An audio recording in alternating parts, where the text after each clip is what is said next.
ఏవండి విన్నారా? పుష్ప కూతురు ఇల్లు వదిలి పారిపోయింది. అవునా? ఎందుకు? ఇంటికి నిప్పంటుకుందంట. నిప్పంటుకుంటే ఇల్లు వదిలి పారిపోక ఇంట్లో కొంచెం హోమం చేసిద్దా? వాళ్ళ ఇంటికి కాదు, ఎదురింటికి. మరి పుష్ప కూతురు ఎందుకు ఇల్లు వదిలి పారిపోయింది? కుక్క వెంట పడిందండి పాపం. ఏంటి, కుక్క ఇంట్లో దూరమని వెంట పడిందా? పుష్ప కూతురు వెంట కాదు, బైక్ వెంట పడింది. మరి పుష్ప కూతురు ఎందుకు ఇల్లు వదిలి పారిపోయింది? అర్జెంట్ ఫోన్ వచ్చింది మరి హాస్పిటల్ నుంచి. పుష్ప కూతురికి ఫోన్ వచ్చిందా? అరే పుష్ప కూతురికి ఫోన్ ఎందుకు వచ్చింది? నాకు ఫోన్ వచ్చిందండి. నీకు హాస్పిటల్ నుంచి ఎందుకు ఫోన్ వచ్చింది? జ్వరం ఏమైనా వచ్చిందని అడిగారు ఫోన్ చేసి.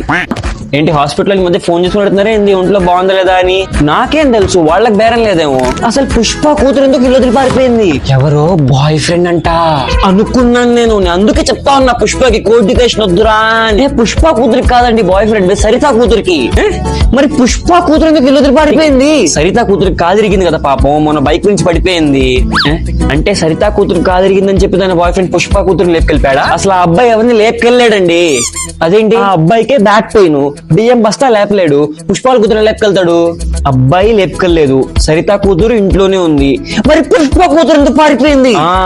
ఇంటికి నిప్పంటుకుందంట. అది వాళ్ళ ఇంట్లో కాదుగా, ఎదురింట్లో కదా. మీకు ఈ విషయం చెప్పానా ముందే? నువ్వు నాకు సోదంతా చెప్పావు. ఒక్క పుష్ప కూతురు ఎందుకు పారిపోయిందో తప్ప. అయినా అది వాళ్ళ పర్సనల్ మ్యాటర్, మనకి ఎందుకు చెప్పండి.